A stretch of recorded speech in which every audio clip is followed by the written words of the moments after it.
We are live at base camp this morning. Good morning. Good morning. Good morning.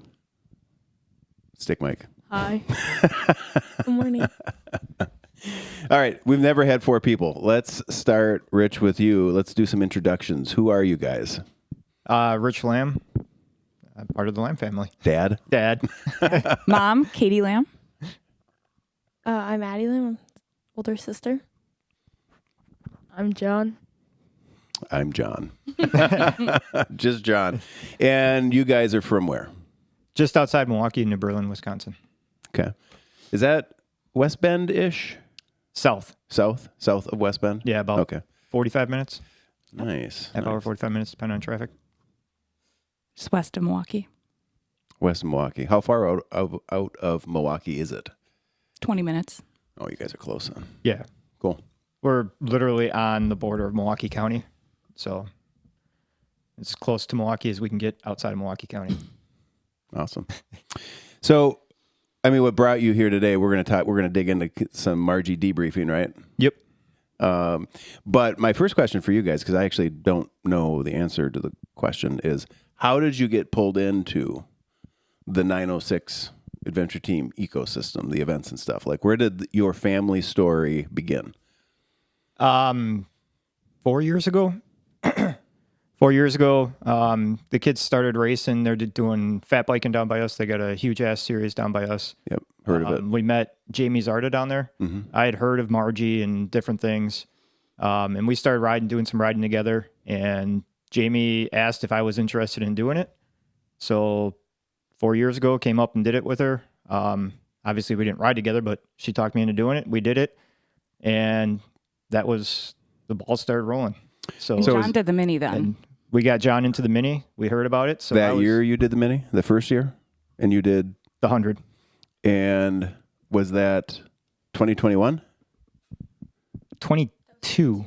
22. Okay. I was just curious if it was the year immediately preceding COVID or after. It was after. So 22. Yep. Okay. How'd it go? Was it fun? Yeah, I loved it. It was an eye-opening experience for me. When I got to Jackson Park the second time, I'd gotten updates on John, how he was doing, going through the mini. We sent him out there as a 10-year-old on his own, completely on his own. And I'd heard pieces along the way of like, oh, this kid's doing great, doing this. He was doing good. And when I got to Jackson Park 2 the second time, they had told me that he did it in whatever time. And in my mind, I was like, well, I can do that probably 2 hours quicker than he could do it. And I fell on my face. He was able to destroy my time that I had through the mini. Nice. So, John, get that stick up because I'm going to ask you a question. You ready? Okay. That first mini Marji, how did that go for you? What was that experience like? Kind of okay. Kind of okay. Do the best after 10 miles Yeah. because I ran out of food Mm. and then got really tired because I went slower than they expected me to. So the plan of eating every hour did not work. Things didn't go to plan. No, not at all. What do we say on the website? That Mike Tyson quote, everybody has a plan until they get punched in the face? Mm-hmm. Or maybe until they do Marji. Right. So you're out there without your mom and dad. Yeah. Like you're just totally on your own. Yeah. Well, I mean with other people, right? Right. Was it scary? No. No? He did meet the probably two most amazing women and should have got their Yeah. names and before we came back out. But you can tell the story about down by the lake. No, I'm good. He had What's the story? He had a little moment. Yeah. Well, what's the moment? Well, because I ran out of my food that I liked, I had to eat peanut butter and jelly in a tortilla, and that didn't sit well in my stomach. So, yeah. That actually sounds pretty good. No, it doesn't. Yeah. We got to get supplies for that, Mark. Peanut butter and jelly tortillas for lunch. So Okay. he was down by the lake and having a moment by himself. I think he called you or texted you. Yeah, he was pretty lonely. I called her. And two amazing women took him under their wing. And Oh, that's a common story at Marji. You kind of find your people while you're out there. Yeah. That's cool. So you guys do it. That's the first year, 2022. Where's Addie in the mix? What are you doing that year? I just sagged with my mom for my brother and my dad. Okay. So the two of you were running support crew for the two of them. Yeah. I would, at that time, I was uninterested in anything like over riding on pavement. Really? Mm-hmm. So were you guys are you on a NICA team? Mm-hmm. Were you not on a NICA team then? No, that was the year before we joined. Oh, okay. How old were you then? 12? No, 11. 11. So they were kind of interesting. So what brought you to NICA? What got you interested in mountain biking? I mean, my brother and my dad did it, and I just kind of got included into it because it was with our family too. Okay. Our uncle, and we would go up to Minnesota and bike. So I wanted to be a part of the family. Mm-hmm. That's Sometimes. Great plan. I have to put emphasis on sometimes, maybe like 20% of the time. Well, it was a COVID hobby too. Okay. It Like was. when COVID hit, we needed to find something we could do. Okay. So that you pivoted to that as a family? Mhm. So you ride too? Mm-hmm. But you haven't ridden Marji or any of the events yet? I did the mini.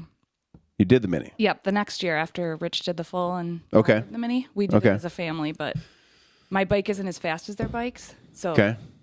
so they beat me. Okay. Were you racing? No, What's your bike? What are you riding? gosh, I can't remember what I had at the time. You were on John your does. track. John does. Trek Remedy. Track Remedy. Thank you, John. John knows. Yep, and then I did a crusher. So the mini crusher. The mini, so 40? 40. Mm-hmm. EX or MS? MS. 2 years, 2 Munising? years ago. Yeah. What did you do that year? Anything? We all did the Oh, you did it together. family MS. So family mass start crusher. What was that, like 48, 50? 56. 56. Who's counting? Yeah. Jeez. Who does the math on those distances? And she did it, I think, 37 tires, 737s. So she was on a proper gravel, small gravel bike that year in the So sand. did you guys stick together as a family through the whole ride? The crusher, yeah. Yeah. Beginning and end. Mm-hmm. But the Marji, no. No. The mini, no. Did you do it as a family, the mini, or just a couple of you? Well, we tried to do it as a family, but Okay. So you started the mini as a family, correct. but didn't finish as a family. No, John went out.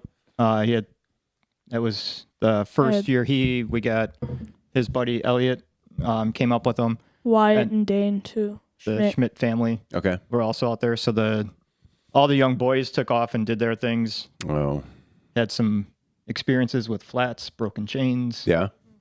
Did they get Yeah. through it? You got through it yourselves? Yeah, with him though. I didn't know that much yet about fixing bikes. So you were there addressing the mechanicals? I came up on him. It was right after the start, Gotcha. basically.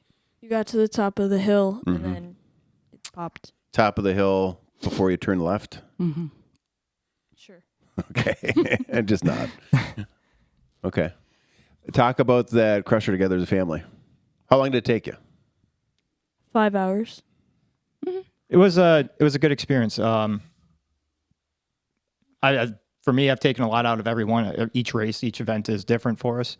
I think Addie probably had the most some out of it. The three of us were pretty good. We just kind of hung out and Addie looks like she has something to say. I do. Well, that was kind of when I first started getting into more biking. I never liked it when I was younger. I mean, it's only really been the last like 3 or 4 years that I've actually gotten into it. Mm-hmm. And that was the longest ride I had done at that time. How old was I? 13. And I was not eating and listening to my dad. Mm-hmm. And I got frustrated because we kept stopping and stuff. And I got a little angry. Yeah, keep right there. Got a little upset. I never thought about like quitting it. I just got like angry Mm-hmm. at everyone around me. Mhm. Yeah, that's natural. That's natural in 906 events. Anger is it's part of the deal. It's what you sign up for. it was an interesting anger.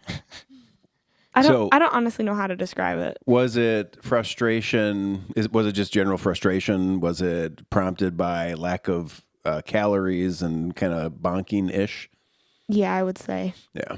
I did not follow the little nutrition Yeah, plan that we blood sugar drops, and I had the same experience with cable. I don't remember what year it was. Maybe it was 21. Whatever year was the first year we went down to Munising. We did the short one together, and what happened with him was he was great. Like, he was on it, eating, doing everything that I told him to do.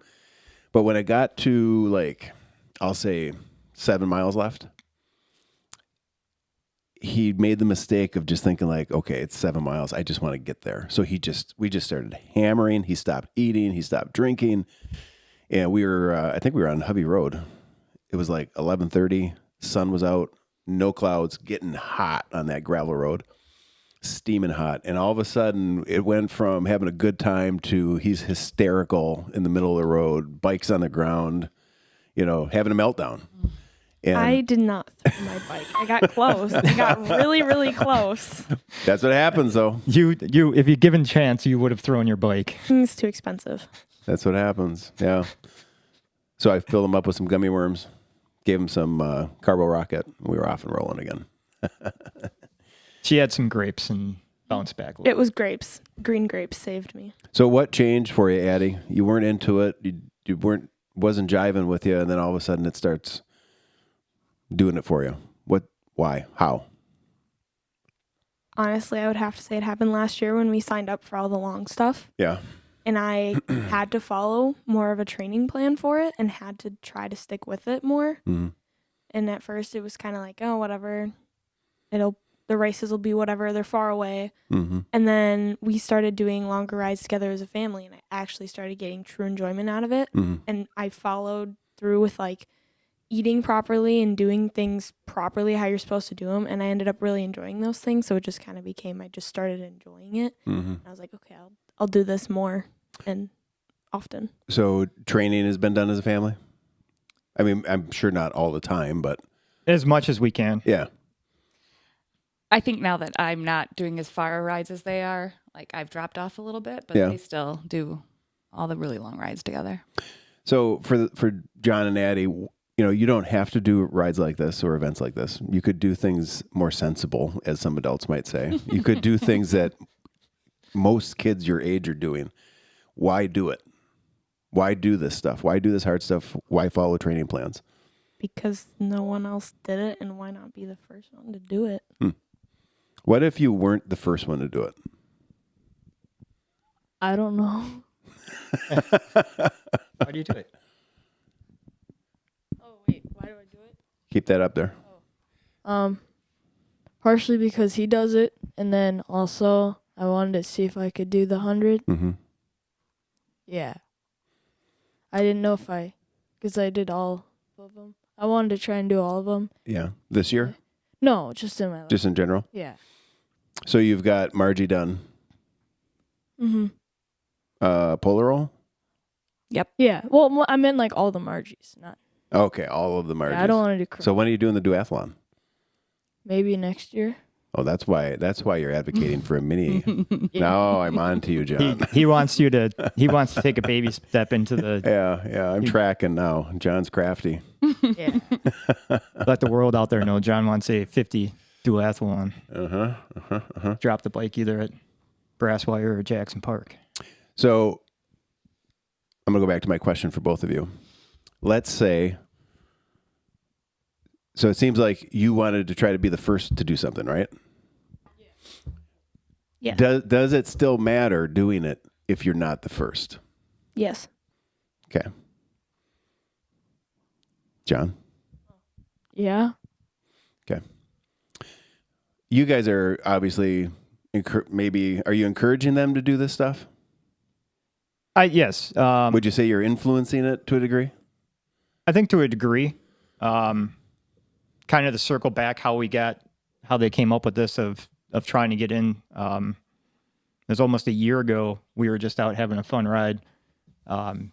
Katie was out of the state working in North Carolina at the time, and I was chasing them on our local trails and had a freak accident and ended up breaking my neck. Yeah, I forgot about that, but now I remember it now that you bring it up. So we had quite a bit of time of just stuck in a chair for myself, and as Addie has coined it, we come up with great ideas when there's nothing else to do. Right. So as we were sitting there registering for things, and she came up with the idea. So, and we just support their ideas and what they want to do. Mm-hmm. So kind of the sky's the limit of whatever they want to do. We try to fully get behind them and get them there. Mm-hmm. Yeah, I mean, I don't know a lot of adults that do this. So my kids telling me they want to do it, I was like, okay, you know, I'll support you, but it's really a lot. And I don't want you to feel bad if it's too much and you decide maybe it's too much and you can do it later. But John, you got something you want to say? Well, he broke his neck after we decided to do all this stuff. Oh, well, that's not convenient, Dad. And then, yeah, because I want to start with the St. Croix 40 in, where is it? Minnesota. Yeah, and then, because just to get ready for Polaroil, because I didn't think I'd be good enough for Polaroil. Mm-hmm. And that one's a little easier than Polaroil. Mm-hmm. Gotcha. So you're thinking strategically here, working your way up toward getting ready. And then I wasn't able to do it with him, so I did it with our friend Ryan Lipsky. So it's fun. Remind me, how old are you? 13. Okay. Addie, how old are you? 14. Okay. How do you guys? Well, no, actually, first question for the kids. So, do you feel pressure to do this stuff? No, Okay. John. not really. Okay. Good. How do you? No. Oh, he left the door cracked on that one. So, how do you, as parents, like, how do you sort of run that fine edge between letting them choose what they want to do and, you know, because I think as parents that it is our job to a degree to influence our kids in a direction we feel is good for them, and at the same time let them find their own way. How do you sort of navigate that? Because it can be, I can tell you, because we talk a lot to parents with our youth teams and even just at the events, and I think it's really a huge area that a lot of parents out there everywhere struggle with, understanding how much they should be steering the ship or not. So how do you guys handle it?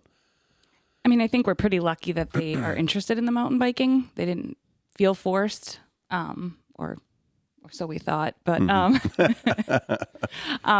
you know, they took to it. They're just ambitious kids. They really want to do a lot of things. They both have multiple sports that they're involved in. So I think we just kind of help support that and just get them where they want to go. What do you I do? think it's part of the, you know, your ethos of do hard things, do all this stuff, and failure is okay. And they've both taken, I think, what this has given them, and they both can speak for themselves on this, but we've let them fail in different aspects, and it kind of helps that. And it, to Katie's point of, you know, what she posted on the page about, you know, when we came through and it's pouring rain and she just wanted to put them in a blanket and wrap them up. But it's a hard thing for a parent to do, to let them, to watch your kids fail, but it's also an amazing thing to see them succeed. And they might not be succeeding at the same time, but, you know, Addie rides horses as well. And she had if you want to talk about when you switched and had to do some stuff that she didn't want to do, but in the end, it worked out better for her. So let me ask a couple questions. So I think you mentioned something about letting them fail. So give me an example of what was an experience with failure. I think failure is probably not the right word, but it's just not the same success of what they want. Crusher. Yeah. I mean, Crusher this year in July. Yep. Right. Yep. Didn't go the way you thought it would. Not at all. So, I mean, we kind of know because we know, but somebody watching this, you set out to do the long crusher. Correct. The 175, which is like 20 something, right? 206 or something. And you got crushed, right? Yes. So you didn't finish. Yeah. Okay. All right. So now, to your point, the word failure, I think people have an aversion to hearing the word. You know, like it's seen as a negative thing. And I like using the word failure because I like making people comfortable hearing it and then sort of reframing it. Like it is, if I go out to do X and I don't do X, I failed to do X, but that's not a negative thing. That's a good thing, as long as I keep going back to finish it. For you, Mom, so from that post, it's raining, it's cold, you see your kids. Talk about that a little bit, because there's going to be a lot of people listening to this that haven't seen that post. So can you maybe summarize that post here? Yeah, I think that after the whole day, it's a long day. We have a lot of support out there. How many hours into the day are you? Approximately. 18. This was like 2 or 3 o'clock in the morning. Okay. 1 in the morning. Okay. After midnight. It's raining.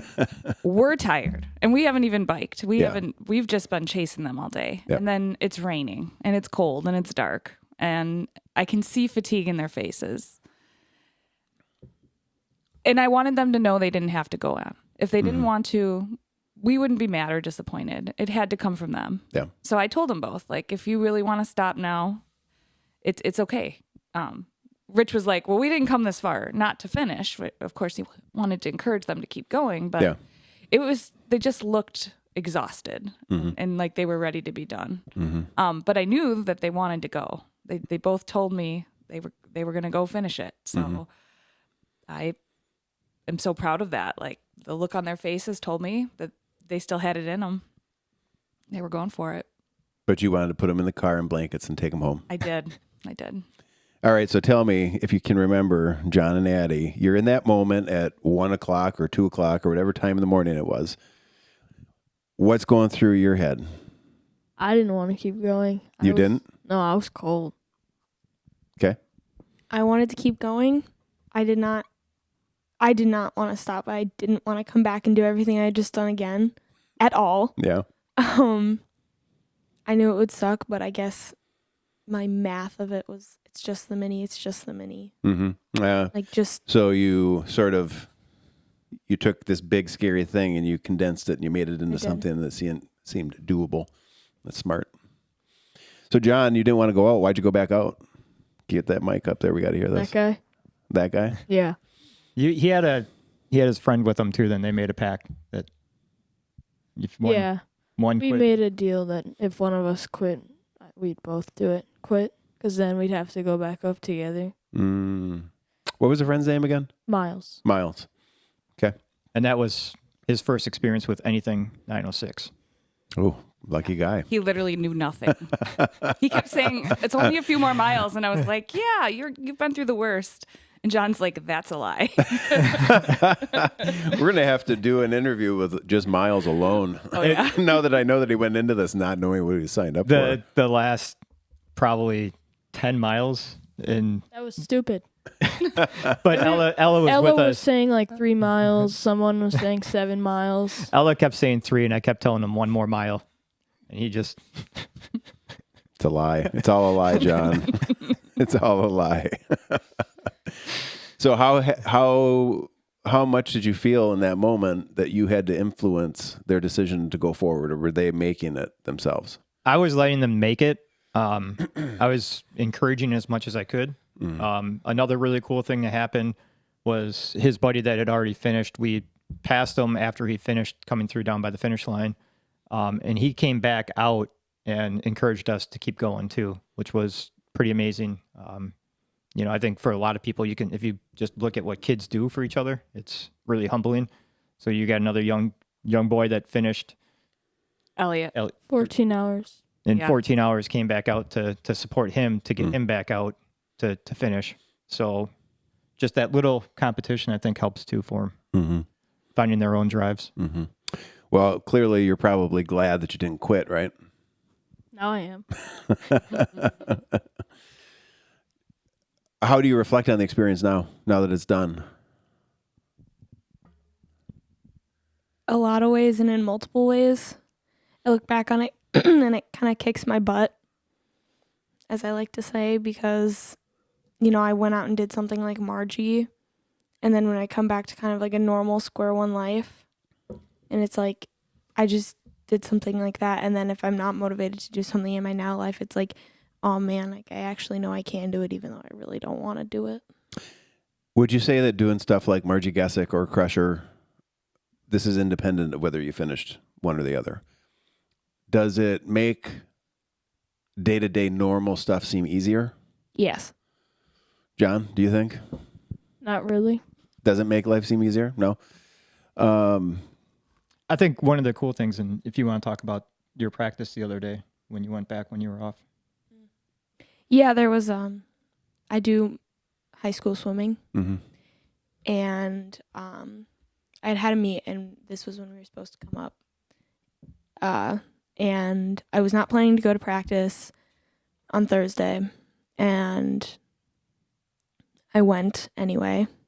I was kind of in a mental block, and I was kind of like, okay, like I really did not want to go, and I'm usually someone that'll be motivated to go. And I was like, okay, I just need to show up for myself. So I kind of just made myself go in the aspect of like, I needed to be there to, like, not and just to prove to myself that I did it, but like to show up for yourself. And then go to NICA right after. Besides swimming and riding on a NICA team, what else do you do? Competitive horseback riding. I thought so, because I think you messaged me, right, through Facebook. Yes. You had sent me a message. Yeah. And I think I went and looked at your profile, and I think your profile picture maybe is horseback riding. Yes, it is. It's my background picture of my horse. Yeah. How much does the skill set that you develop riding horses translate to riding mountain bikes? I mean,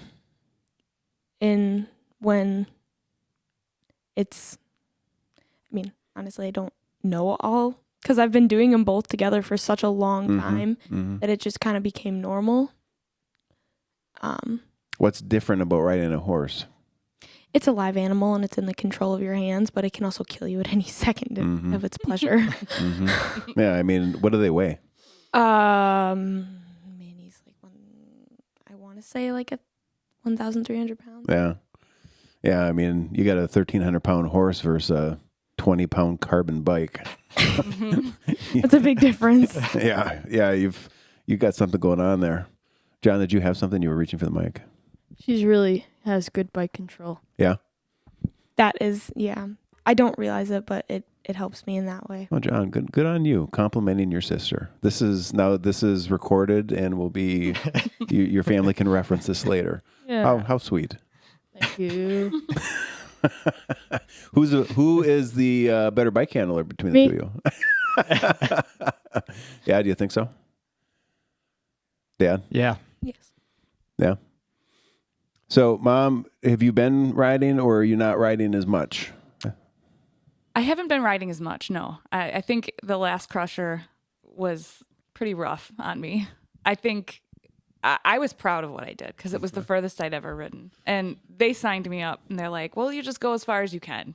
And I did. I think I made it 65 miles of that crusher. And the first couple miles were brutal with the rain and the rocks. And I did things I'd never done. So it was definitely an achievement. How many miles did you make it?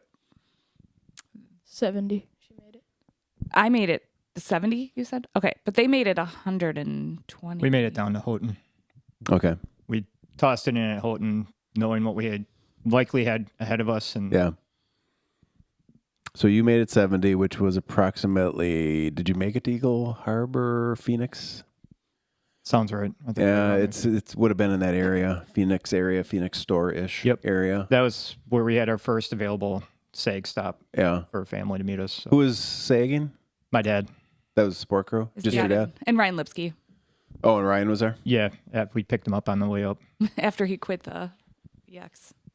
How, he was on the point-to-point. Yep. Right, the long one. Yeah. So it sounds like you guys have done a few events together as a family.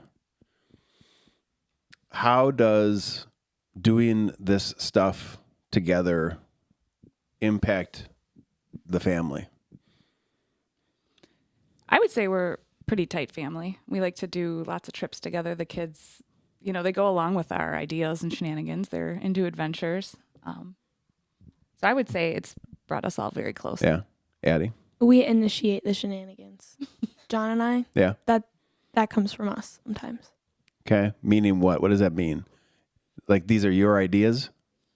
Yes. Yes. Yeah. Okay. Keyword sometimes. What's that? Keyword sometimes. Sometimes. Okay. So I'm assuming you've each seen one or the other in really good spots and also really bad spots. Do you think Correct.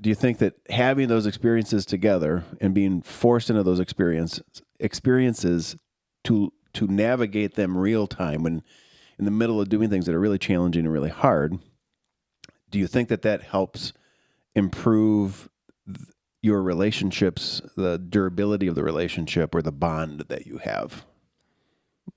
100%. I go back, was that last year? John and I did the 50 together and we stayed together, and I had probably one of my biggest breakdowns that I've ever had in front of him. Really?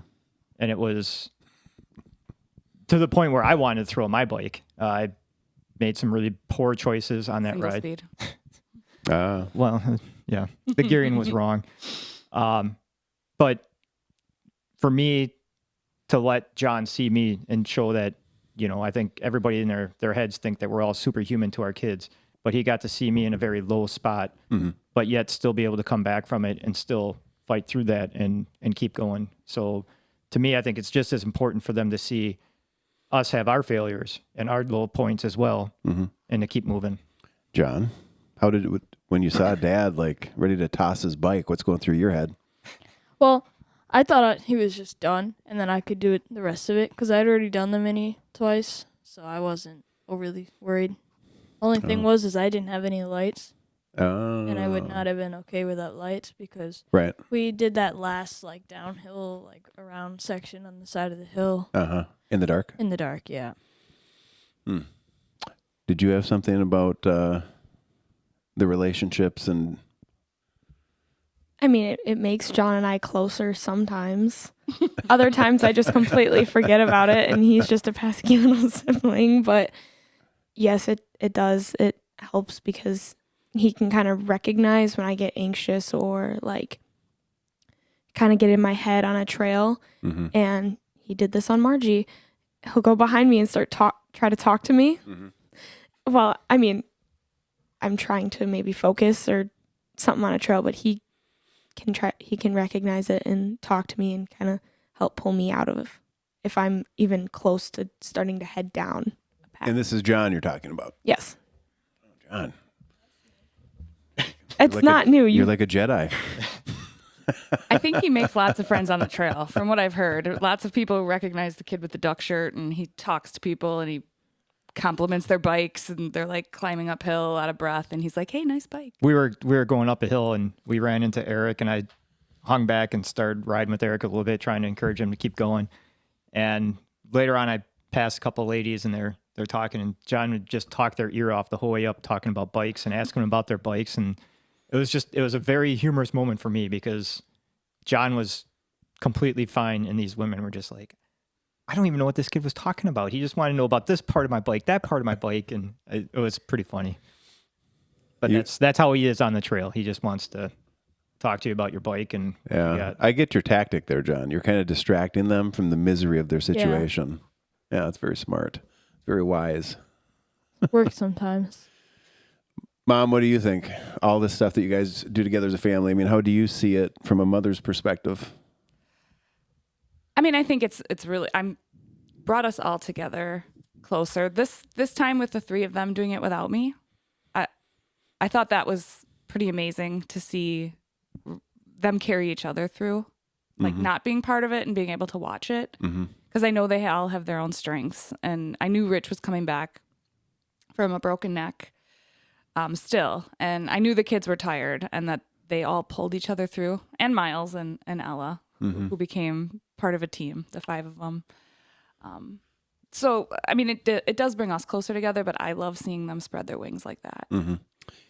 I would qualify something and say you referenced them doing it without you, but they did it with you because you were the support crew, right? Touche.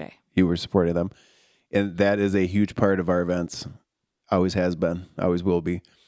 I think it's really important for people to understand that even if, let's say some people just will never do events like this for maybe there's just physical reasons. Maybe they just literally physically can't.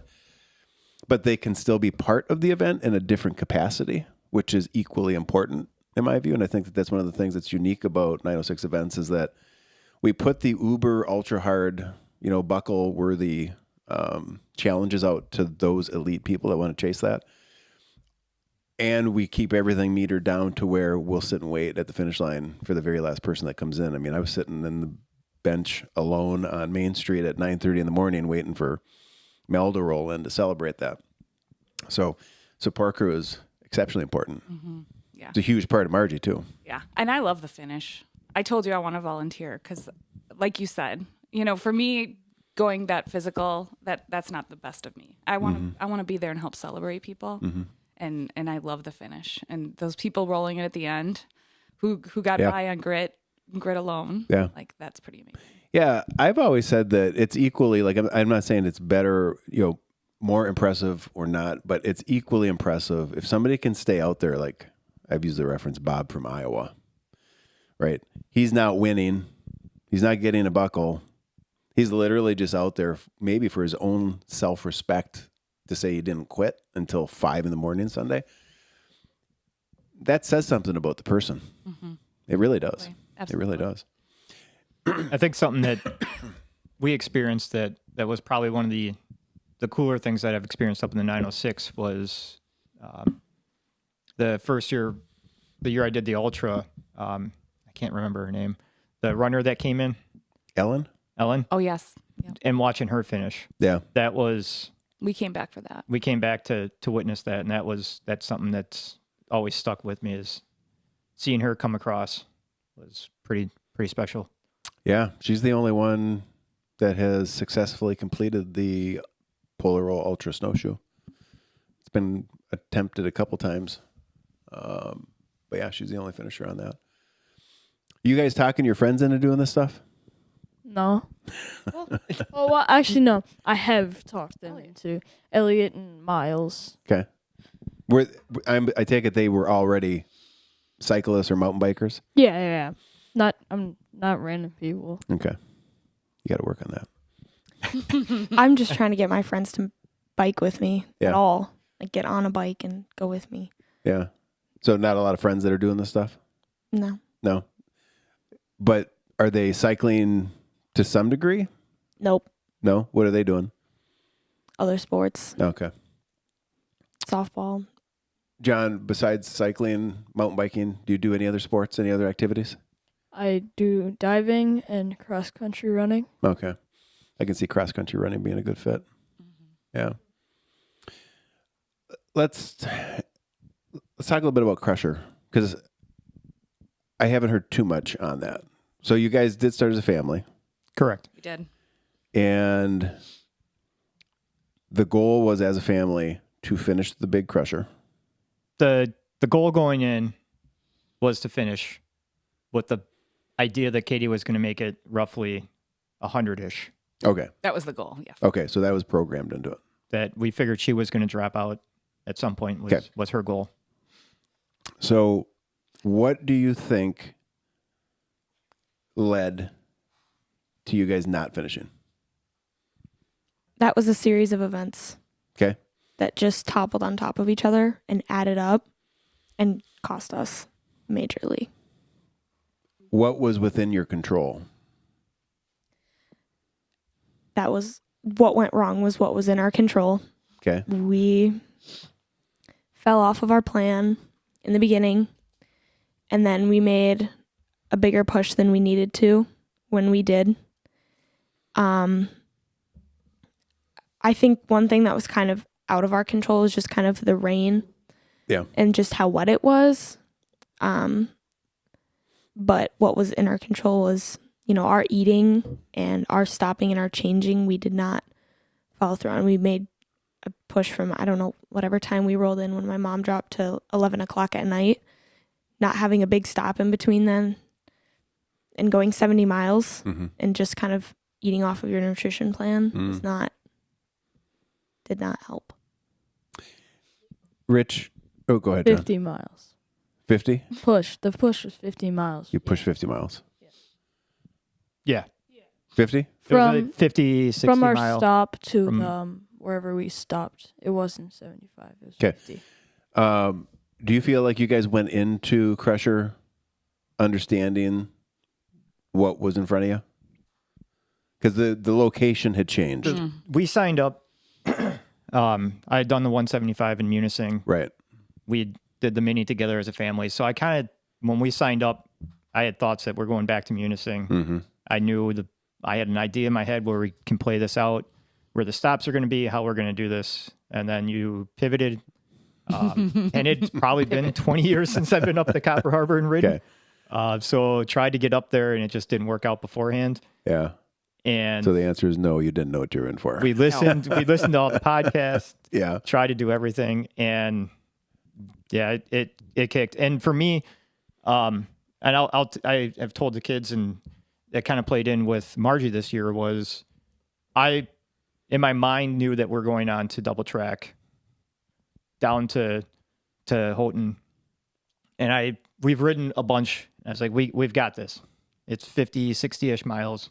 We're just going to make a push. And for me, that was my failure to them, was bit off more than they could do it at once. Knowing that we should have stopped and done things, which completely, I think, helped us finish Marji, though, because there was zero. And told them all before, and Miles as well, that you guys could probably finish faster than what we're going to finish, but I'm not going to let you guys blow yourselves up again. Yeah.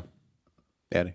I think we could have, when I think back to Crusher, I think even if I would have had, or if we even had an earlier stop, I'm not sure if that would have, maybe we would have still dropped, maybe we wouldn't have, but I think we probably would have had more success if we decided not to make as much of a push as we did. I maybe would be telling a different story. Honestly, I don't know. Anything could have happened because it's mountain biking, but. So what went on in this push? What made was it just like, were you hammering for 50 miles? Pretty much. So hammering. We had our, where we need to be at what time kind of figured out in our head. Yep. And we were about an hour and a half behind schedule. So in my mind, I was like, we can just ride through this. We'll skip one stop. We'll be fine. We'll make up for it. We were planning on eating a real meal. So you skipped a aid stop that you had planned. Yep. Okay. Thinking that it wasn't going to be what it was. I got it. They're all being nice. It's partially because I'm slower and held them back a little bit. Yeah. I mean, that might be okay though, because technically that would keep them Right. in a lower zone. That's what Rich thought. Yeah. I think that when I think back to it, I think that it helped. As much as we didn't finish in the end, I didn't start feeling anything until that later section, until we got closer to being done. Yeah. And stopping, and then whenever we would stop, I made sure of it to eat something, to drink something. It was kind of a good reminder to help stay on that. Yeah, that makes sense. That makes a lot of sense. And the water crossings were not planned. But those are my favorite memories. Addie's bike was barely rolling. Addie had some strong words for you. Her bike, because of the water crossings. Yeah. Couldn't even spin the wheel really, so she was dragging a lot. Really? Yeah. That's funny. I wonder if you had finished Crusher, if it would have potentially adversely affected you at Marji. And I'm only saying that because I'm thinking more of the kids. 100%. From a load perspective, what they can handle physically and mentally. Yeah, it might have worked out actually to your favor. I think it did, 100%. Because the failure at Crusher can kind of light that fire a little bit stronger going into Marji, and you haven't completely depleted yourself. Even for adults, sometimes my concern is that they're almost doing too much in a year. Like the training rides and big event after big event after big event. Like, at what point are you starting to have this become somewhat detrimental to you physically? Yeah. So, yeah, it might actually be a blessing in disguise. You definitely would have learned from it, right? It's a good thing. Addie's nodding.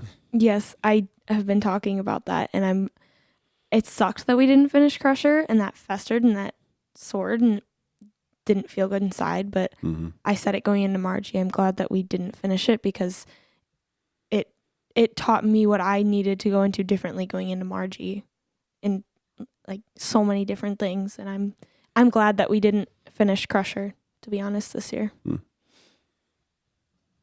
What do you think, Dad? I think they needed it to fail, to light a fire again underneath them. They both, I think, learned more from the failure aspect of it than had we finished it. And it changed me for the good too, because I learned a lot about myself with that as well. And riding with your kids in any of these events, I'm sure there's plenty of people out there that try to do it and probably better than what I've done with ours, but it takes on a whole different level of stress and mindset and how you're using your energy, because as much as you're worried about yourself trying to take things in Crusher, I was more worried about them, trying to keep them on, and I also fell off my nutrition plan and failed too. You get different mindsets going for different people, and it can really, when you do this stuff with your kids or with your family, it really creates a sense of togetherness that is really hard to get in any other way. Like when you're out doing this stuff and you're going into a night and through a night together. And I mean, this could be said too for just doing it with anybody. But I think there's something to that human connection when you're doing really hard stuff together that it really brings you together. And it's really a good experience, I think, especially for kids to have young. yes, 100%. It's very, very beneficial. And as a parent, it's cool because it helps us grow and know that they're going to be okay.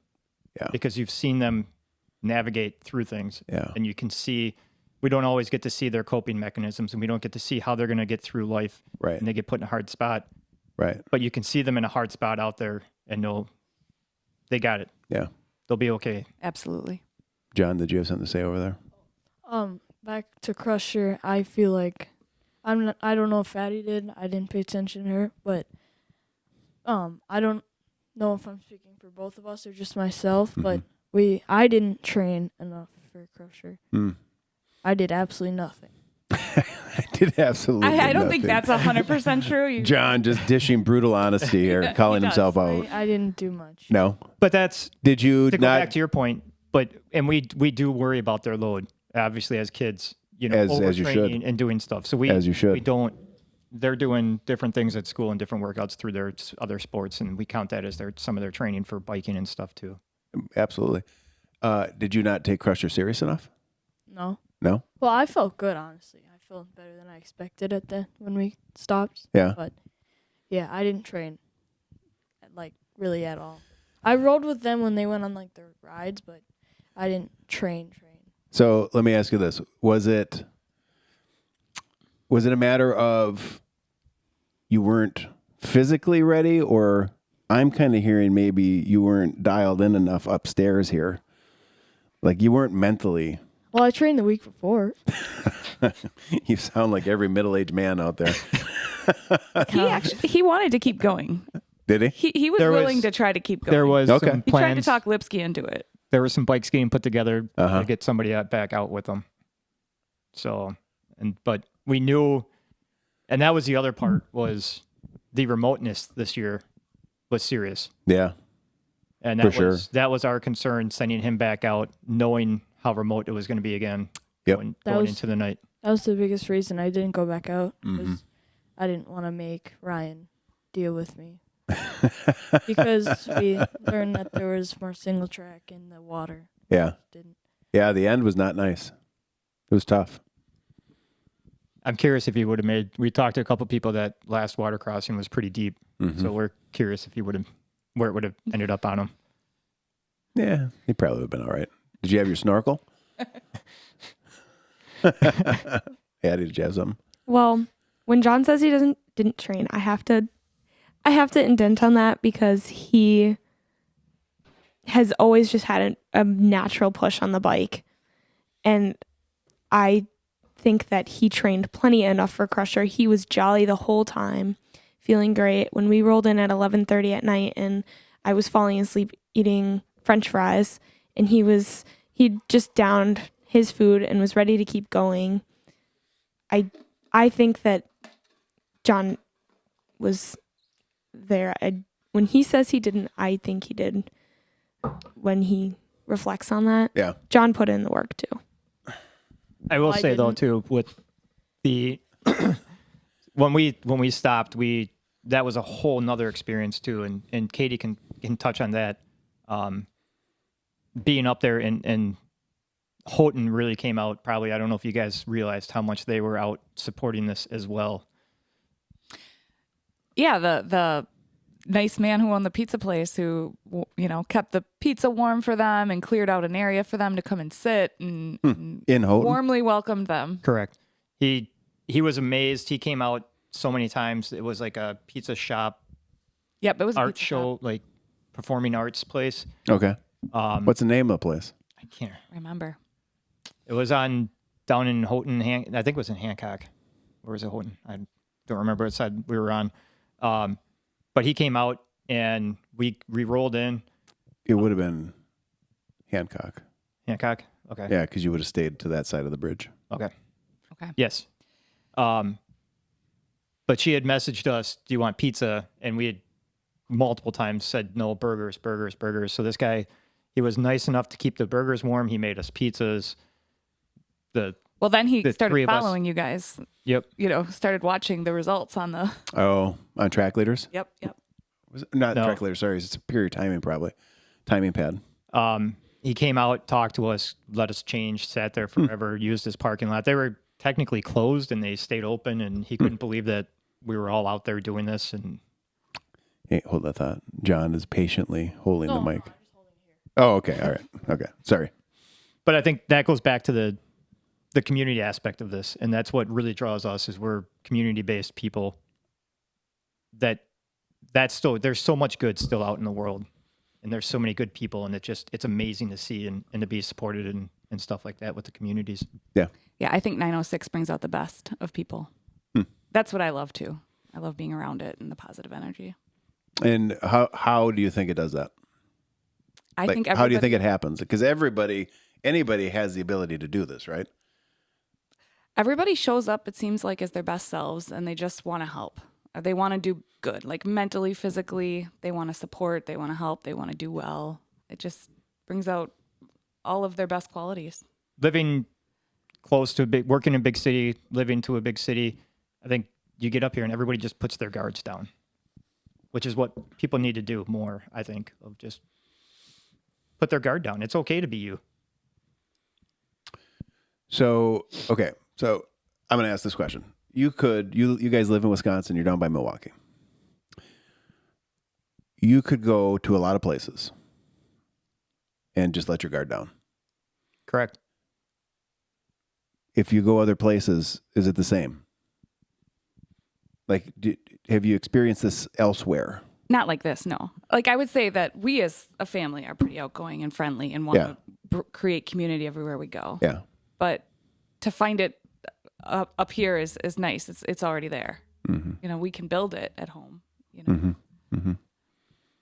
What do you think keeps everybody on the same page? A book. A book? Which book? The Word of John? That was a good one, John. You mean up here or where you? Well, what I'm getting at is people get together en masse a lot. But I don't think that you get people together en masse often where they are all on the same page and 100% out there for one another.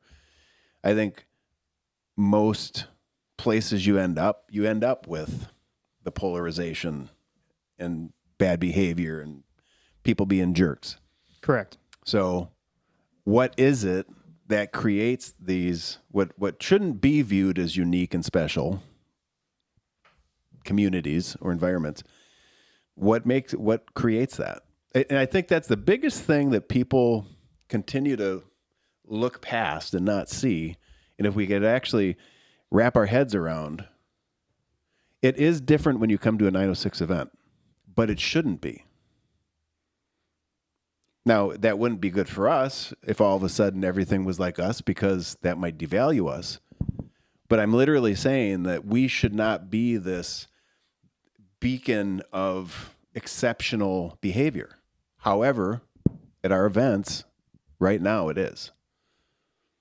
So it's like, spend some time thinking about what are the ingredients that create that experience where everybody, instead of bitching at each other on your left, trying to be the first to finish and all that negative behavior and cutting people like, hey, it's 2:00.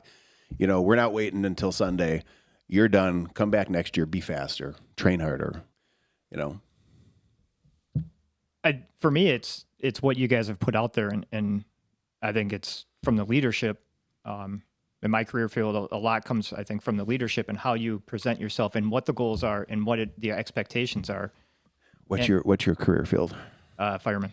Okay, I knew that, but nobody else did. Well, they do. So you're a fireman, Correct. So I would say in your environment, you know the Wades? Yes, we've talked. Yeah. Okay. Obviously, in firefighting, leadership is really freaking important, right? Correct. So, okay, continue. I didn't mean to interrupt you, but obviously you're somebody who understands the value of leadership and the importance of it. And it's the expectation is you come up here with that. And I think with part of why we get our kids in this too is to show them that and to say it's okay to go out and do all this stuff. And it's not about always being first. It's not about all these other things. It's everybody is good. And there's so much good in the world if you look for it and you're just yourself and that. So I think that's for up here, what you have created and the expectations you put out there from day one for everybody. I think it's absolutely amazing. I think it's, especially this year alone, what happened at that finish line within the 12 hours is absolutely amazing. And that gives them some goals to get towards. Mm-hmm. But on the same respect, everybody that was out there and Viking guy, Mm-hmm. Yeah, Viking guy, pretty cool. who was second or third attempt at this. Did he finish? Yeah, he finished. He came in 10 minutes after us around then. But that's... Oh, yeah, I remember seeing him. His horns were just... we told him he would Magical. buckle if he didn't have so much drag, and he had his little tassels on, and he was just creating too much drag to... Yeah, because he had horns on his helmet, right? Yep. Okay, the funny thing was at the start... Forrest, I think his name is. Yeah, at the start, his outfit, his attire, his horns, they're high, they're proud. And when he came in at the finish, they were just down, and he's just beaten down. Just looked like a sad little Viking. But that's... Margie will do that to you. Yeah, it will. Yeah, it will. Especially how many hours in rain with ankle-deep mud. And But that he gets celebrated just as much as everybody else that came through before him. And that is, you guys as the 906 celebrate that equally. Yeah. Granted, there should be some extra celebration this year for some people that did absolutely amazing things and proved things that could be done. You're talking about the women buckling. Yeah. Yes. Okay. Yep. Yeah. I agree with that. Because I was gone in New York for the last week and had a couple engagements speaking at hospitals. I've been in this leadership headspace. And the thing that I don't think that people get about leadership is that most people are pursuing leadership. They want followers. They want influence. They want power. That's actually what they want. That's what leadership is to most people. And leadership, I feel, is actually... I think to be a true leader to serve other people, you have to not want it. You have to not want it, but you have to know that it's like this rock that you have to carry. Because that's what I feel a lot of times is having to carry this responsibility for other people. That's what leadership is. It is a responsibility. It's not easy, right? We have very clear communication and rules of engagement that we have hammered on since day one. And we are quick to tell you who we are, what we do, and why we do it the way we do it. And we're quick to say, if you're not on board with this, it's okay. Go do something else, right? We're not changing for you. That is super uncommon. The guy, whoever came up with, and it had to be a guy, because only a guy would have such a stupid idea. Whatever guy came up with the idea corporately years ago that the customer's always right, he has set the world in the wrong direction for centuries. Because customer isn't always right. And organizationally, you should, or as a business, you should not have to constantly be changing what you do to make everybody happy, because then nobody's happy. And that's literally the definition of the world we're in right now, where it seems like people aren't happy because everybody's trying to make everybody happy. Instead of just figuring out who you are and what you're going to do it absolutely as well as you can, and respect that others are going to do it differently, and being okay with it. 100%. Yeah, absolutely. Yeah. What do you do professionally? Social work, Social worker, firefighter. right? Yin and yang. Yeah, that's pretty good. What's it like being the children of social workers and firefighters? It's amazing. I get told quite a bit how I would rather be had as a coworker Yeah. than the coworkers that are had of as now. John, you have anything to add there? No, No? Would you ever aspire to be a firefighter? probably not. No? No, What's your jam? What do you want to do? Have you thought about what you're going to do when you get big? probably aerospace engineer. Wow. Didn't see that coming. That's deep. He's So- got to afford those bikes. Oh, that's a good point. They're not cheap. Not a social worker. Not a social worker? Oh, No? Why not? I'm not good at that stuff. No? I don't know. It sounds like maybe you are with the way that Well, you keep people you know busy what? and I occupied. didn't think about that. Maybe you are. I think No, I'm between the good. two of them, John would be the social worker. Yeah. Here's what I would say, John. Don't be in a rush to figure it all out. Yeah, I'm not. Take your time. Take your time. You're going to be John at 13 and John at 25 are going to be two different people.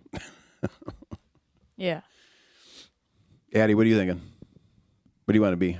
You got your sights on anything? I have no idea. No? I've kind of gone back and forth on things, but how can you know at 14 what you want to do for The answer is you the can't. rest of your life? You can't. A lot of people I know are all worried about it, and I'm like, I honestly have no care in the world about that. I'd rather not think about it. I wouldn't think about actually. it. I'd ride your bike, ride your horse, That's what I experience tell life. them. Her big goals right now is Crusher. Yeah. She's going back. Coming back. Oh, going back to finish it. Yes. Now, where are you two? No? John's like, nah. Why not? I don't like the crusher. No? I don't want to do that again. Okay. I don't like gravel. No? I like the single track, but Yeah. no. I don't really like that kind of thing. Okay. I've told Addie that be there to support her. I know she's working with some others, coming up with a plan for next year. Okay. So Who are you going to do it with? I would love to do it with Ella Clement. Okay. Is she in? That's what it's been sounding like. We haven't honestly talked about it all that too much, but we've both mentioned that we want to do it and we think it would be awesome to do it together. No. I wonder if she's in school right We're going to put a team together. She said she is. I asked her. Yes. John wants to play music and ride along with Eric next. he wants Play music. he wants to troll with Eric out on the trail, and Eric. Which Eric? Eric. I can't remember his last name. You talking support Eric? Eric Hannett? Yeah. Oh, Yeah. he's coming in this week on Friday for a podcast. Oh, fun. John had a blast trolling him down at the campsite Yeah. the final night. He was. Did you know he was at Marji? Yeah, We passed him. we passed him and talked with him and tried to keep him going. Uh huh. Where did he pull? I'm not JP sure. too. You said he didn't make the call. He didn't make the He did. cutoff. That's what I didn't talk to him since. I don't know if it said cutoff time. Okay. So So he didn't make the cutoff at JP2? I would assume that's. I haven't heard yet. Part of the reason he's coming in is I want to hear what went on. We were trying to encourage him to keep going, keep riding with us. So That's a bummer. It's kind of funny that we don't know his last name because there's a lot of people we've made friends with and we only know them by their first names. Mm-hmm. like out through these events. Mm-hmm. Does that bother you that you don't know their last name? No, I look forward to seeing them, like Leslie and Dawn. Like, I feel like I've known them for years. Just met them up here, talking to them and Yeah. making friends. Eric. Yeah. No, I asked that question because obviously we meet a lot of people, right? And I'm pretty good at with names, but generally first name. And that's literally all I need to know. I don't need other information. You know, the way I look at it too is I almost think sometimes we overcomplicate the number of things we think we need to know about somebody. Like if you hadn't told me you guys were married, I wouldn't know and I wouldn't care. And I say that meaning like our commonality should be very simple. And it's just that we're sharing space together, right? Mm-hmm. Humans, human interaction, human experience, be good to each other. When you get beyond that, that's where it starts getting into complication and teams and divisiveness. Simplify it. Yeah. That's the other thing I actually think that is unique to 906. Because we've, from day one, said this is not about prizes, this is not about money, because that brings a certain type of person and culture with it. This is not about sponsors. What the heck do I hear? Oh, okay. It sounded like a heartbeat. John. I thought it was like like an Edgar Allan Poe situation with the heartbeat and the floorboards. But yeah, I think that, we have, think about it. There's no kids category in our events. There's male and there's female. Boom. That's it. Mm-hmm. So in the standings, their results are compared right in there with adults. There's no age groups. The most pure version of community that you can deliver. And it just makes it easier because you're not tripping over all these other things. Yeah. Finish or not finish. Yeah. Green dot, red dot. Did you get it done? Okay, you didn't. You coming back? John? He's going to sag for sure. Yeah. Well, hey, that support is coming back. Support's good. That's good. So Addie had a question for you. Okay, shoot. Yes, I do. Well, I kind of wanted to know why you made 906 and why you made it. Like, why'd you make Marji? Well, when Danny and I talked about it in 2015, this was coming out of Polar Roll. So Polar Roll was our first event, and we had a lot of success with that event.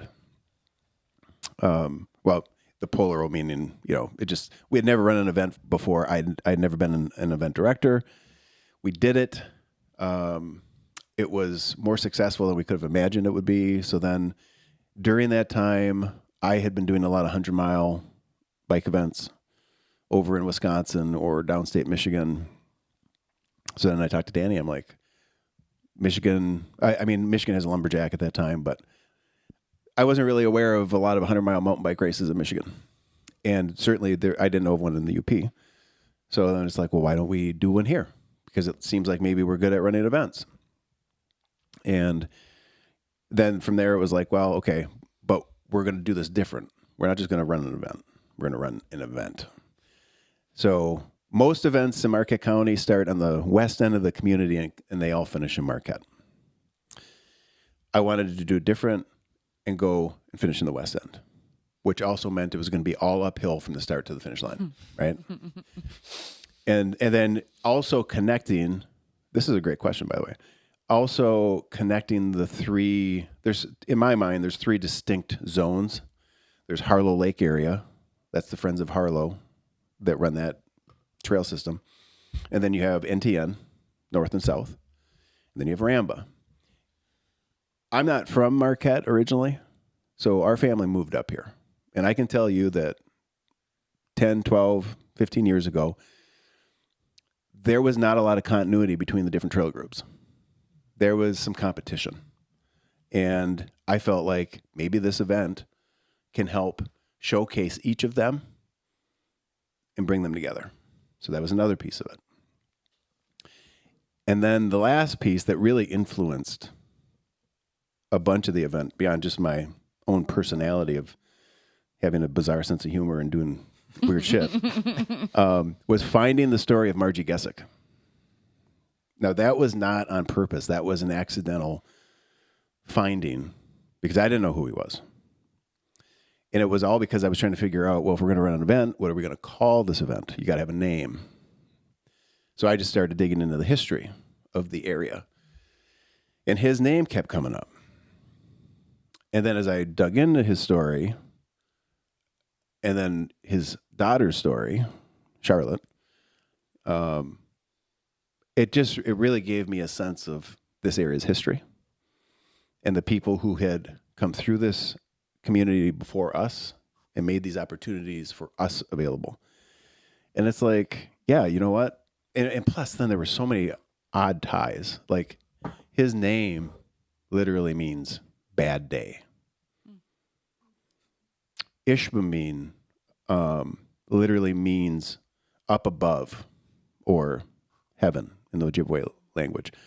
So there was just a lot of really interesting pieces that came together to form what I think has obviously become a very special experience for people. And I do look at this today, I guess to finish it up for you, I do look at the event today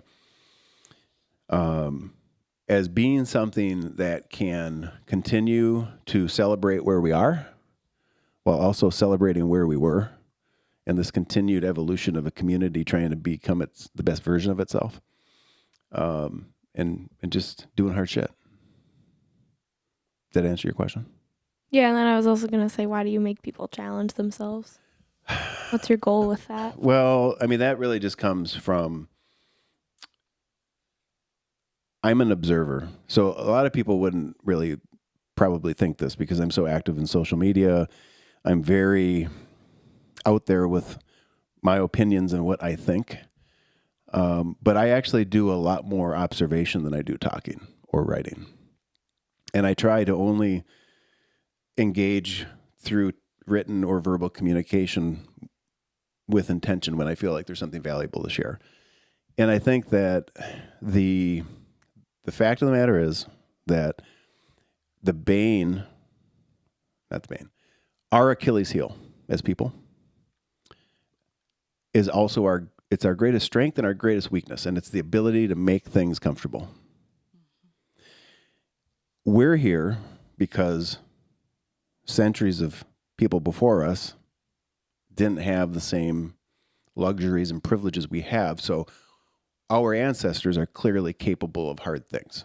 We literally wouldn't be here if they hadn't been able to do it.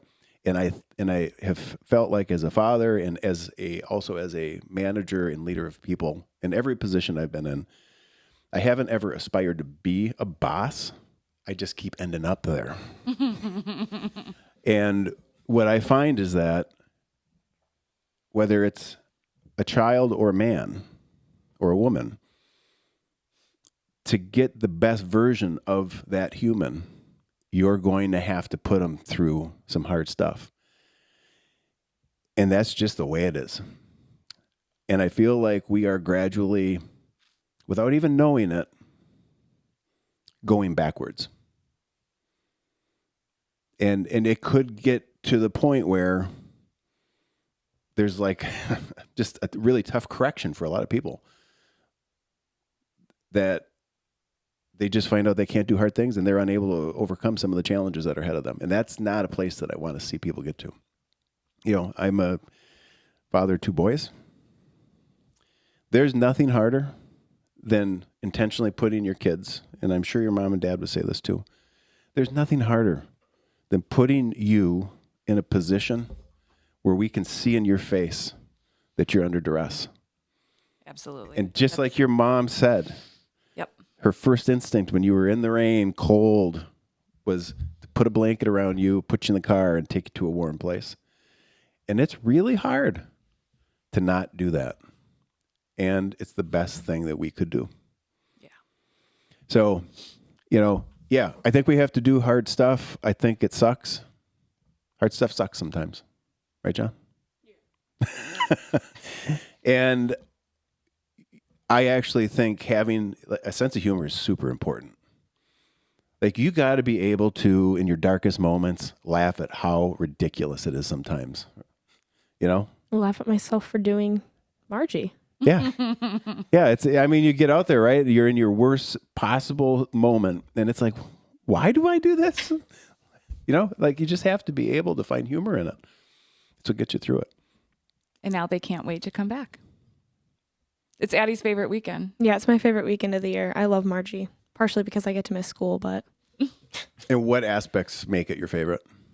I like that it pulls people together, and I loved being able to support people when I did SAG for my dad in 22, and then 23 getting to do it, and then go back and SAG for people later in the day, and then do the mini again with people that wanted to get out there but they didn't know. So it was kind of like, yeah, you know, I'll ride it with you, whatever. And then this year to come back out and be part of the big one and kind of be on the opposite side of the support. And as much as I didn't want to, be the one getting supported. What do you mean or by helped. I don't mean it as in like not grateful for the support. I mean it as in like being selfless. Do you think it's important to do hard things? Yes. Okay. Why?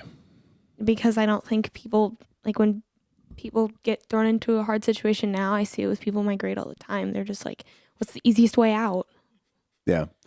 Right. And it makes me kind of mad because I think I'm sometimes a step ahead of a lot of people my age. And I think that it kind of can shape them later and impact how they're going to be. And it's like, life isn't going to get any easier. No. It's just going to keep getting harder. You can't just take some electrical tape and fix up your life. Like you if you want it, you have to try for it. And that's not biased to your electrical tape. Duct tape. Kinetic tape. Kinetic, yeah. Wait a minute. Is Ella? I'm trying to see if I can get Ella. So I agree with you on the hardship for kids. Why do you think that they tend to take the easy way? Because it's the easy way, and I'll admit it, I want to take it too sometimes. And it's a shortcut. It gets you done, gets you there faster. John, you got something you want to throw in there? He's describing me. Hold that thought. Am not. Hold on a second. Do you have it on there? Hello. Hey, Hey, John. what's happening? I'm at school right now, but I'm in passing period. All right, hang on a sec here. Hold on. Trying to see if I can get you on the Bluetooth. I don't know if I can, actually. No, I can't. Okay, so I have a question for you. I'm not going to keep you on too long. Are you going to do the big crusher with Addie?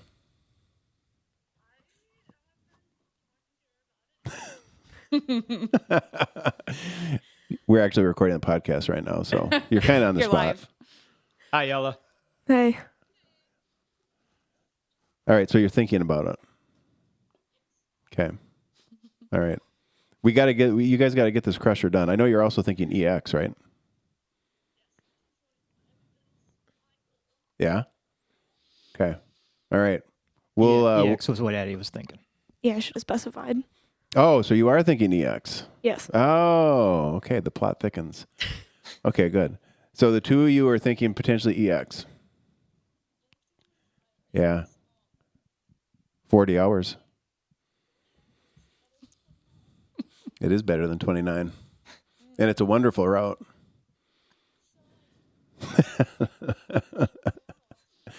Okay. We'll resume this offline. EX225. Okay. This is being recorded. I'm just going to say that you said yes. Hey, have you seen Cable today? All right, well, tell him I said hi. You got to corner him and say hello to him. Okay. Good. You did. Okay. You're going to need to fill me in on that too. All right. See you later. Bye. There you go. She's in. I'm sure she's in. It's been briefly talked about, and I think that if I were to do it with someone, I would like to do it with Ella. Yeah. Yeah. She'd be a great partner for sure. She played a huge role in my Margie finish. Yeah. That's good. She's a good girl. She is. She is.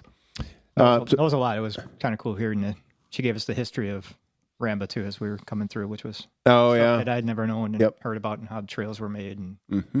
why they were. So that was helped make time go as we were falling down in mud. Yeah, a little tour guide conversation. Yep. Back to what we were talking about with the heart stuff. I think that, I'd asked you why do kids take the easy route, and I think that frankly it's just because it's there for them to take. And there's not enough adults that are on this page, same page, right, from the Book of Hard Things, John, that keep kids making the harder decisions, not taking the path of least resistance. And I do think that part of the challenge is that the reason the adults do that is because they don't do the hard thing. That's what I think it is. You'll keep doing this. Like if you do it once, you'll do it again. Yeah. Yeah. I mean, there's no doubt, like any successful person, when I was in the econ club dinner 3 weeks ago, and even last week when I was talking to doctors and administrators in the hospitals, in each conversation during one part of the talk, I asked them, give me a show of hands in the room. How many of you was getting here easy? And nobody put their hand up. But we're not necessarily right now developing kids at the level that they need to be developed to get into those rooms down the road. And yet we all know as adults that it's going to be hard. It's so crazy. Everything's hard. Everything is. School's hard. College is hard. Yeah. Cleaning is hard Yeah. when you don't want to. Everything is hard. It just is. And you said an important piece there, when you don't want to. But it flips the script if all you do is reprogram it to wanting to. Yeah, I get to. Yeah, or I get to. Because now if you look at it that way, just the way our heads work, it's just different. Okay, yeah, this sucks. And then you make a joke about it and you keep going. Right? Mm-hmm. Yeah, it's really framing and perspective. Did that answer all your questions? Yes, it did. Thank you. Yeah, you're welcome.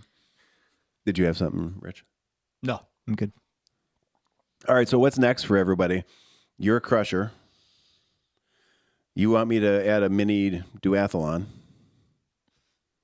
What are you doing? Well, our next one we'll come up and support crew for polar roll. Probably get out through the EX.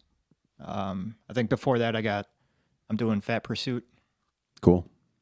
So That'll be fun. they get to come out and go play in the mountains and Yeah, walk, that's great. walk out there. Mountains are great. So I Dad's want job. to hopefully be able to volunteer with. So you got to do Suffer Crew? I'd like to. Yeah. Yeah. Have think I told you to get the hold of plan Ju- is for all four of us to suffer crew for polar roll and then go out and do an EX. I thought we were going to do separate crew for Crusher too. No more signing me up for things. You agreed to it. I don't think I did. Okay, so Suffer Crew, if you want to do that, email Julie at 906adventureteam.com and she'll get you on the roster now because we're already getting people coming to us for next year Cool. as far as volunteering for the events. So, yeah, get a hold of Julie. She'll throw you on there. She'll ask you some questions just to get some clarifying information. Okay. So no events for you besides support and Suffer Crewing? Correct. Polar roll. I think we could get her to do one. You what? We can get her to do one. Yeah. Would you do it with her? No. Oh, what? You like the polar roll. You like Yeah. Polar Roll? If it's polar roll, I'll do it. Yeah. Yeah, Oh, we Polar were Roll's kind fun. of in the back, and it was like biking through mashed potatoes. Yeah. It was like climb a hill, then go fall. Right. Yeah. Lots of laughs. The EX you'll enjoy. EX is fun. You can also pick your weather. So that's a benefit. Conditions, as long as you pick the right weather, are better because you don't have potentially 400 people in front of you tearing it up. Right. Yeah. That was one of the things actually that, think about it now. I think the mass start is, I'm going to say 450 to 500. It used to be over 600. And we kind of pulled that cap number down a little bit because EX allows us to still get those people, but in a different format. Mm-hmm. And in theory, we're thinking, well, if there's 450 instead of 650, the trail should be better. I don't know. I think it's marginally better if you're in the back. It was not this year. No, it's not. No, it was rough this year. You should move the 15 to a different course. Yeah. Yeah. That was the first time we did the 15 back there. They walked everything. Yeah. You couldn't ride anything. No? No. We walked the last 10, 15 miles. For portions. Yeah. Yeah. Typically, the short would go up Hill Street, around like the Lookout Loop, or a short little stint in Hill Street, and then shoot straight out across Division and go into the SBT, and then weave through there and then go to the finish. Much different course. Yeah. It's a good change. Yeah. I think that change is really important. Predictability. I mean, that's one of the things, an important ingredient within our events, whether it's in the head games leading up to registration or within the event itself.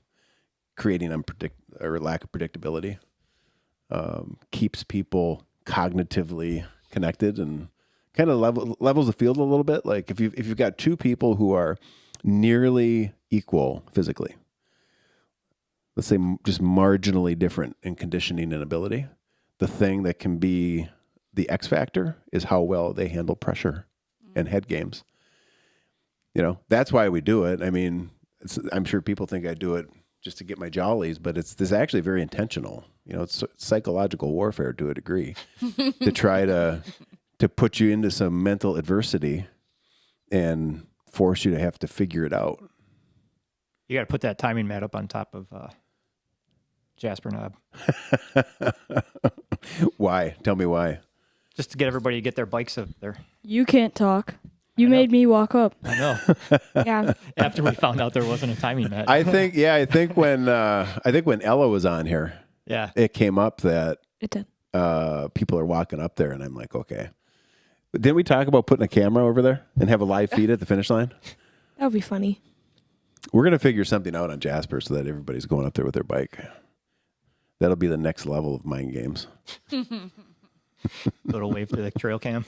Yeah, exactly. There was a trail cam out there, I heard. Did you see it? I did not see it. Did you see it? Did you hear about it? Where? At the top, right? I'm not sure where it was. We didn't put it out. We were going to get ours out because we have like 3 of them, I think. And we were going to get them out on course, and then it didn't come together with all the other things we had to do with the checkpoints this year. But somebody put a game cam out there, and I'm not sure who it was. I thought I saw something like that. I might be wrong though. Yeah, well, I've heard a couple of reports. I don't know. I haven't heard whose it was, but I'll bet there's some pretty good content on it. Good Depending to on see where the photos and exactly. And there was a clown out there that scared the crap. Yeah, I think Rambo put that out there. That was stupid. Yeah, I didn't know if it was a person who's trying to scare us or like because I know there used to be a mannequin there. you're Not a bad idea. That's the mannequin. You're not a fan of No. clowns. No. So I don't want to forget to give you these. Do you know anybody that you think would deserve an early entry or chance to register early? This can't be you. You have to take these and you have to give them to somebody. I think we could come up with a couple people probably. Okay. I think so. So here's what I'm going to tell you. There's good news in one and there's bad news in the other. Oh, okay. And you do not know what is in each. Nope. So I'm going to send you with these. And you have to get them to them in time for them to redeem the golden ticket by 8 o'clock on Friday. Okay? You don't have to say who it is. Just start thinking about it. You need to take these. I taped the chocolate bar and the golden tickets together so you will not be able to see what's what. Okay. I got my. Yeah. It's not a real chocolate bar, Johnny. There is, John. It's not real. Let me know how it tastes. You can go grab mine out of my bag. Just remember, you're one of these envelopes. You're going to need 2 people. One's gonna. Well, maybe they'll both be disappointed. I don't know. We'll see. But the deadline for that is 8:00 on Friday. They have to be registered by then. What's that? Saturday. No. No, Oh, darn it. we gotta do it before 8:00 on Friday. race weekend. Yeah. Yep. The clock at 8:00 strikes. Who needs the challenge? TikTok. Yeah. Think about it. As a family, you can make the decision. Think about who needs the challenge. I have some ideas. Mm-hmm. Mm-hmm. Mm-hmm. Good. Yeah. This is so this is what they look like. One is, Addie got Yeah, I one in got- the mail. I got one of those. it's in my you bag. got this? No. No, You got No. this? Yeah. That's unfortunate. Unfortunately. They actually did a nice job on these. It's pretty sweet. That's a neat idea. Yeah. All right. Anything else we want to cover before we cut you guys out and get you? Are you heading back right away? We are. we'll go bum around town for a little bit, and Yeah. And then heading back to school tomorrow. they're missing today, so This is great. Hey, Mark. pulling 2 kids out. Pulling kids out of school. I love being out of school. I love skipping No, school. thanks for having us, because this has really been a great thing for our family. We really enjoy all these events. Yeah, I appreciate you guys coming up and being patient through a couple of the changes. It was a little challenging to get it scheduled. But yeah, I mean, thanks for being part of it. Thanks for being part of the community and believing in it and, advocating for it, promoting it, and leading by example. Mm-hmm. I think the more people that we can pull into the community and kind of get them on board with this, like when you surround yourself with positive, hardworking people, it's amazing what you can get done. And there's no reason why success is always fought for and treated as finite beyond the fact that we just treat it that way. I think that's the lesson from all of our events is everybody can find their own version of what success is for them. We just got to keep getting that word out there and keep pushing because more people need to hear it. Absolutely. More people. You're working in social work, so I'm preaching to the choir here. But I try to pour some of the ethos into it. Yeah. I do with, not for, with the people that I serve, and Yeah.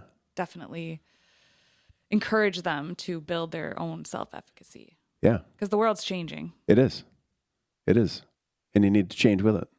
And if you get with people that will help facilitate, the experiences that will create that change, all you got to do is keep showing up. Right. And yes, you're probably going to have some experiences with failure along the way. And it's a really, really, really good thing. Those will be the things that you'll reflect back on, like the crusher.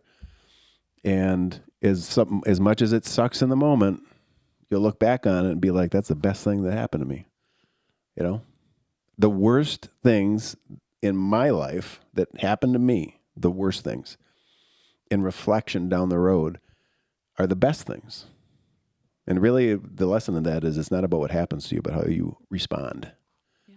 It's about how you respond. So keep going out there and responding to difficulty in a positive way. Come back stronger. Come back stronger. Over and out.